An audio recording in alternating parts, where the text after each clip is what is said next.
Pag content creator ka, one day marirealize mo na lang na mas nakakatakot pang mawalan ng files kesa mawalan ng charger. At kung ganyan ka na rin mag-isip, baka makatulong sa ito. Ito yung Synology DS225 Plus at hindi lang to basta-basta external hard drive. NAS or Network Attached Storage to. So basically, mas smart at mas safe na setup to para sa mga backups natin, photos, videos, or kung ano pa mang malalaking files ang meron ka.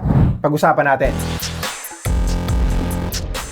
Okay, so una muna, ano nga ba itong NAS or Network Attached Storage?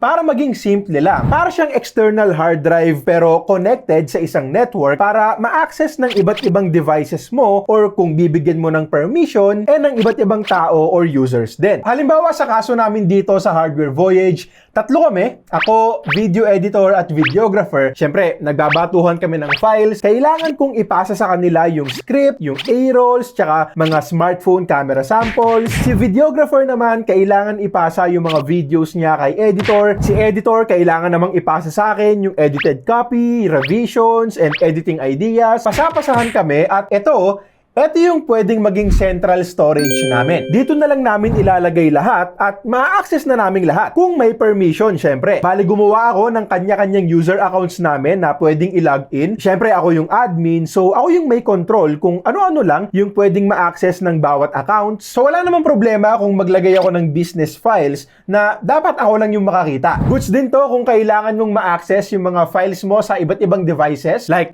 meron akong MacBook, desktop PC, at smartphone, and na-access ko pa rin yung mga files. Pwede rin siyang personal cloud storage, so no need na para sa mga monthly subscriptions ng iCloud, Google Storage, at iba pa na honestly, masakit-sakit din buwan-buwan. At syempre for backups din ng mga importanteng files natin. Tipong kahit mag-fail yung isang drive sa loob nito, depende sa RAID type or configuration, posible pa rin ma-recover. Now, malamang may tanong tayo na, bakit hindi na lang mag-external hard drive?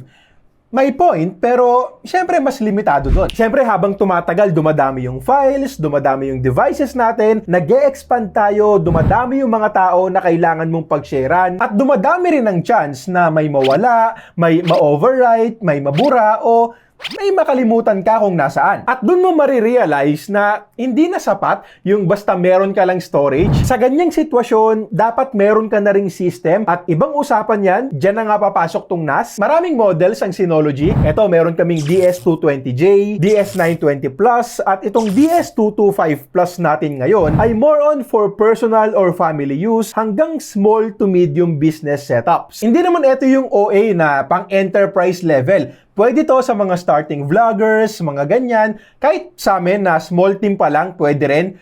Work from home setups, entry-level unit siya kapag nararamdaman mong kailangan mo na ng mas magandang storage or backup system. Sa spec side, meron tayong 2GB of DDR4 memory out of the box na pwede pang i-upgrade hanggang 6GB. Tapos meron siyang tag-isang 2.5GB and 1GB LAN port. So kung local network file transfers lang naman, maaasahan mo na mabilisan lang. Pero hindi lang hardware ang binibili mo dito. Malaking parte din ng value nito yung software at ecosystem. So, pag-usapan natin yung ilang features.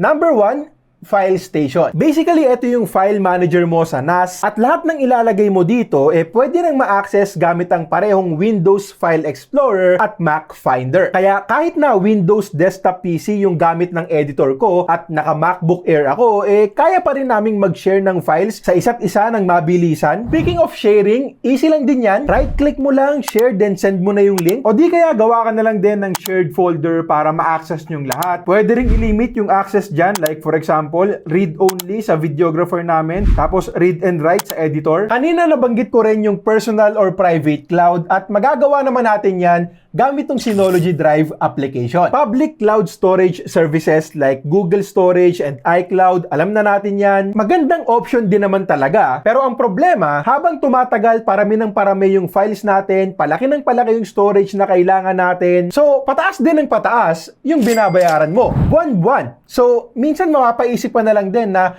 para kang nangungupahan ng bahay para sa sarili mong files. So gamit tong Synology Drive app, pwede tayong gumawa ng private cloud na pwede mo ring ma-access gamit ang desktop, mobile, at kahit web browser. Ibig sabihin lang din, pwede mo ring ma-access yung mga files mo dito gamit ang iba't ibang operating systems like Windows, Mac, Ubuntu, at meron ding application na available sa parehong Android at iOS. File sharing, very easy lang din dito. May gusto kong i-share sa team or sa clients mo, easy lang. Actually, pwede mo nga ring lagyan ng limit yung access nila. Like, halimbawa, ito, isi-share ko lang tong video na to sa client for 1 hour. Big plus para sa privacy at security. At ang maganda pa dito, merong versioning na sobrang importante kasi real talk, may mga araw at araw talaga na medyo sabog tayo. Hindi dapat inaaraw-araw yan. Pero may mga araw na ganun. So, may mga pagkakataon din na mali yung nabura ko or na-overwrite ko yung tamang file. Iyak ako talaga! Gunggong! But since meron nga tayo ditong version history at mas maayos na syncing and backup system, ang laking bagay kasi pwede na lang nating i-restore yung version na hindi mo pa nade-delete or na-overwrite yung mga files mo. Or sabihin na lang natin na pwede mong balikan yung version kung saan wala ka pang nagagawang mali. Kung wala ka pang mali, wala ka pang nagagawa. Pwede ka ring mag-sync ng folders dito for automatic backup. For example, eto may folder kami na ongoing projects folder. Dito nakalagay lahat ng files na kailangan sa project na tinatrabaho namin ngayon.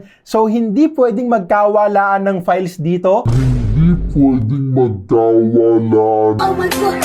Andyan lahat ng latest A-rolls, B-rolls, and editing files namin. At since nakasync nga to sa NAS, kapag nagdagdag or nag-edit kami ng files dito sa folder na to, automatic na ring magsisync at makokopya yung mga files namin from this folder papunta sa network attached storage. So kung may mangyari man sa folder namin na yon na sobrang importante nga sa amin dahil ito yung current project, meron pa rin kaming kopya dito sa NAS na pwede naming i-restore. At nga pala, balik tayo sa usapang cloud storage. Unlike sa public cloud storage services na kailangan natin ng internet para ma-access, dito meron ka pa ring local access as long as nasa same network mo yung NAS. So kahit mawala ng internet, pwede pa rin ituloy yung trabaho. Synology Photos, isang magandang app din na magagamit natin. Siyempre, hindi lang naman business-related files ang importante sa atin. Sobrang importante or minsan nga mas importante pa yung mga personal files like photos, videos, memories natin kasama ang pamilya, kaanak, tropa, at dyan naman papasok itong Synology Photos. Basically, ito yung pwede mong gamitin para i-backup, i-organize, at i-manage yung mga photos and videos mo sa isang private space dito sa NAS mo. So, imbis na kalat-kalat sila sa luma at bagong phones mo, laptop, desktop, iba't ibang external hard drives, at kung saan-saan mang folders, pwedeng dito mo na lang ilagay para mas maayos, mas madaling hanapin, at mas madali ring ma-access ng iba't ibang devices mo. Meron din tong app para sa Android at iOS. Pwede kang mag-manual or automatic backup ng photos doon. Share ko lang, marami-rami na rin yung nag-PPM sa akin. Hindi, wow. Para magpatulong i-recover yung mga files nila, aksidenteng na delete, aksidenteng na reset, o di kaya akala nila naka-backup lahat sa iCloud pero wala naman silang subscription. So, 5 gigs lang ng file nila yung may backup. Dito may iwasan yung mga ganyan since may magandang backup system ka na. Tsaka meron ka ring personal at shared space dito. So, kung may gusto kang photos na para sa'yo lang, pwede yun. Kung gusto mo, pwedeng i-access ng buong team or buong pamilya mo, pwede rin. May mga organization tools din like pwedeng gumawa ng albums, mag-filter, at meron pang conditional albums kung gusto mong automatic na napupunta sa isang album yung mga files na pasok sa certain conditions na isiset mo. At meron pang photo request feature kung saan pwede kang gumawa ng link tapos yung ibang tao na pagsesendan mo ng link na to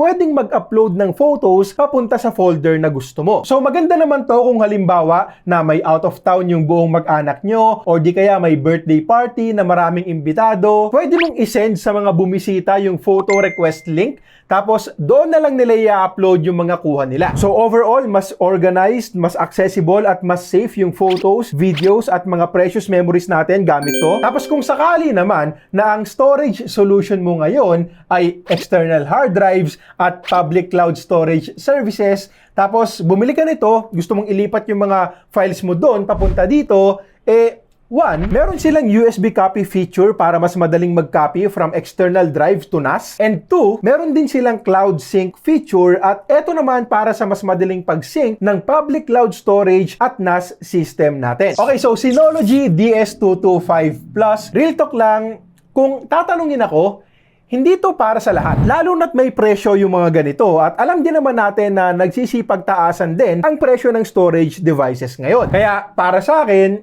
practical siyang bilhin kung pinagkakakitaan mo rin yung mga files mo. Kumbaga, may ROI din yung perang ilalabas or i-invest mo dito.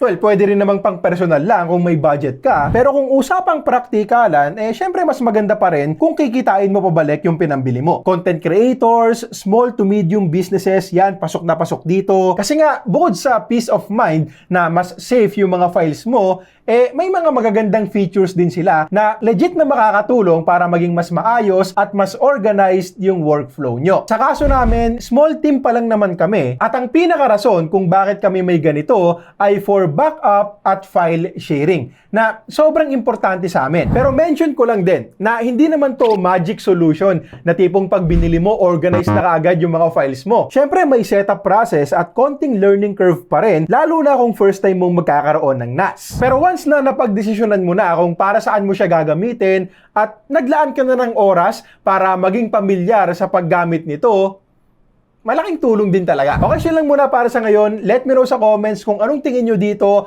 at sabihin nyo na rin kung para saan nyo gagamitin.